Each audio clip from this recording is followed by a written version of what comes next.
Hey guys, True Review here, and here is the top 10 PlayStation 3 exclusive games ever. The rules for this one are, only one title per franchise, and also HD re-releases don't count, though both Final Fantasy X and Ico Shadow of the Colossus remakes were very good. Also, if it's available on other PS systems, but came out for the PS3 first, then that's okay. Right, go. 10, 9, 8, 7, 6, 5, 4, 3, 2, 1, ready or not, here we go. Heavy Rain. Probably a controversial one to start off on, because you either love Quantic Dreams or you hate them. And I actually like them. That's right, I thought Beyond Two Souls was pretty good, apart from that part where the plot just ups and leaves the room where she goes to live with the natives. Anyway, getting off track. But Heavy Rain had one hell of a powerful narrative, a good cast of characters, emotional twists and turns, and some downright horrible to watch moments too. Several endings, which means that you could play through the story several times and technically get a different story. And though the entire thing is really just trying to blur the lines between what is a game and what is a movie, and David Cage should pack that shit in already, Heavy Rain is definitely an experience that won't leave you anytime soon.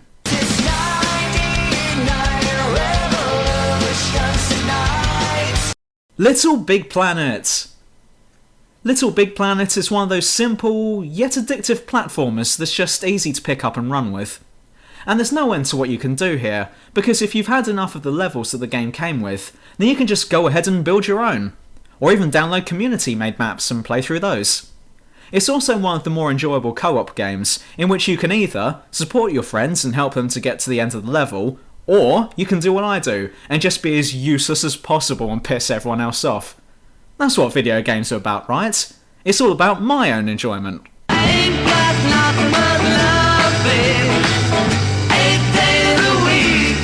Flower! I love Flower! And I'm so glad that I've now got a chance to talk about it for once. The best way to play this game is as if you were treating it like a horror game. Wait till night time, turn off all the lights in your room, draw the curtains, and use headphones if you can. But unlike the thrill of a horror, this game is just so mesmerising and captivating that you'll just completely forget about the passage of time. You'll enter into what can only be described as some form of mental state, much in the same way as meditating. Your mind will get swept away into these different levels as you fly around the map, collecting other flower petals, bringing life back to each area as if you were bringing the light of hope to an otherwise despair-ridden land. Can you see how deep and philosophical I'm getting right now? And that's just from thinking about this game. Seriously, go out and get it if you haven't played it. Or, better yet, just get the Journey Collector's Edition, for reasons that will become apparent later on. Lane Goodman. Ni no Kuni. Though some may claim that this should be higher on the list, I personally thought that it was good, but not Game of the Year good.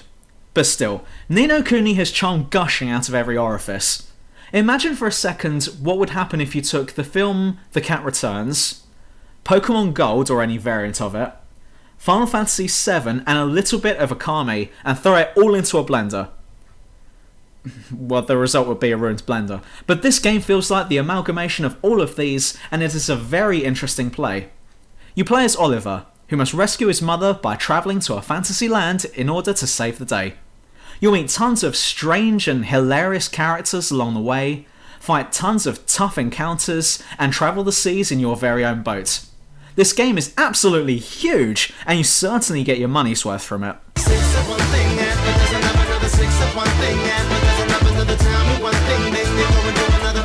Infamous!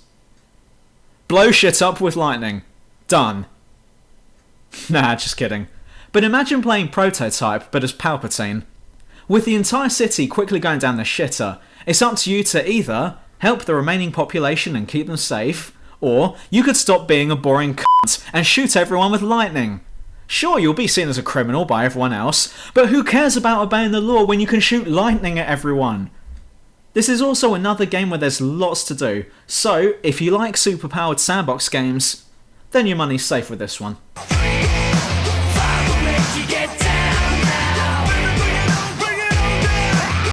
Uncharted 2 Among Thieves. It was a toss-up between this one and number 3, but I honestly felt that number 2 was the better game. And I like the fact that the game was trying to be a different story compared to the last one by having Nathan Drake doing an Indiana Jones and going through different non-connected adventures throughout his career. And thank God the girl from the first game isn't in this one. I thought before the girl from the first game walked on centre stage. I thought Chloe was the better female character here because she was way more interesting, had her own goals in mind, and didn't have the personality of a loaf of bread. But oh well, Elena Fisher it is, I guess. But anyway, this game sported off better AI compared to the first one, better gameplay, story, well, just everything really. It was a very entertaining play all round, and in my opinion, the best in the series.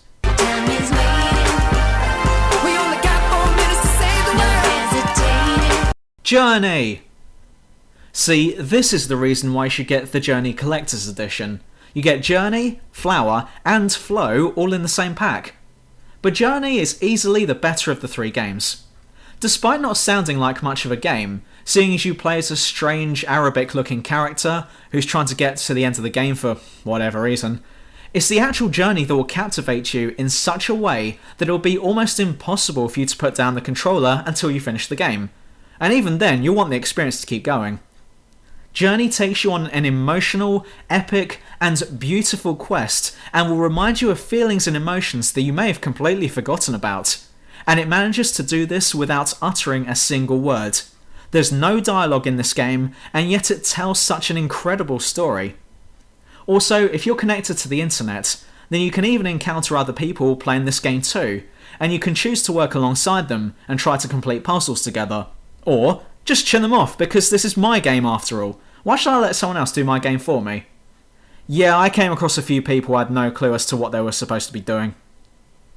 People have had real trouble explaining why this game is so good, and I can understand why, because this game isn't meant to be seen. It's meant to be felt, and the true meaning of what I just said will not make any sense to you really until you've played the game for yourself. Which you should do. Like, right now.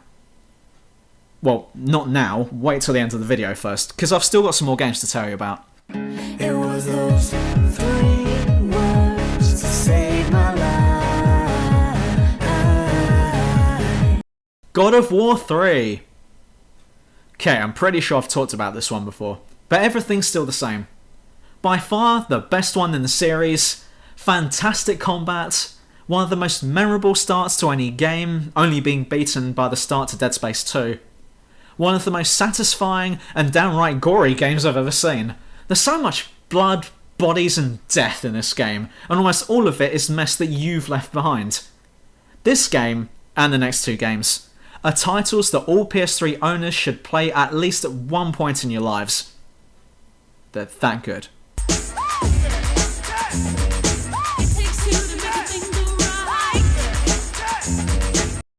Metal Gear Solid 4 Guns of the Patriots. Yeah, you must have figured out by now that if MGS4 is in at number 2, then that other title must be in at number 1. And you're right, but we'll come to that in a minute. MGS4 was one of the best titles in the series, and was a fantastic movie. Only kidding, but Jesus Christ, talk about cutscenes. But don't let that put you off, because this game does deliver a spectacular finale to the story of the world's most famous super soldier, Solid Snake. As this game is all about wrapping up Snake's story, it only makes sense that all of the best qualities from the past entries in the series also makes an appearance here, with several battles against different Metal Gears, an improved camouflage system, many new types of weaponry, and podcasts, which I thought was a nice touch. There's also this big throwback to the first MGS title, with several of the bosses being very similar to those in Metal Gear Solid, and that part where you actually go back to Shadow Moses and do some more fighting there. And as always, there's so many fourth wall breaking moments and other comedy moments. This game was an excellent play, and though not being my favourite in the series, it was an excellent PS3 title. One more time, got me feeling so free. The Last of Us. Yes, that's right, I put it there. The Last of Us is in at number 1. Such an emotional journey, such tension, such... well, everything really. This game's survival elements really makes you appreciate the days when ammo was just thrown at you and you could just run through a group of enemies, spraying and praying the entire time and coming out of it without a scratch. Do that in this game and you'll end up getting eaten before you could say, "Oh crap, that was a bad idea." Everything is scarce in this game, meaning that you need to plan well in advance how exactly you're going to get past a group of enemies. Is shooting them all an option? Maybe you need to sneak your way through them. You need to pick your battles in this one because you can't fight them all, and it really becomes apparent how vulnerable you are when you get spotted because it doesn't take much to end up dead.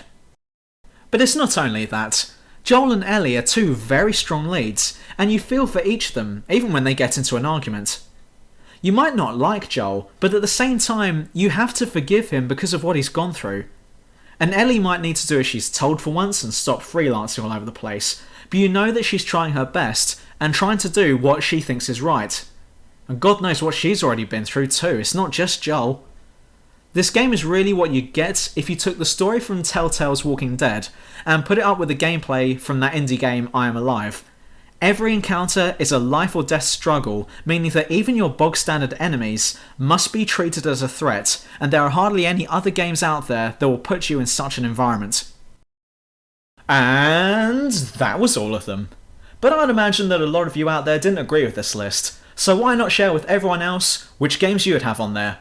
I was a bit gutted that I couldn't talk about Siren Blood Curse, but hey, I was limited to 10. Anyway, as always, keep it civil, like and subscribe. Oh, and by the way, True Review is now on Twitter! Yay. So head on over and start stalking at true_reviewer, or just True Review, to find out what's happening with the channel, when new videos are coming out, and what video will be next. See you next time. Life is killing me. I swear sometimes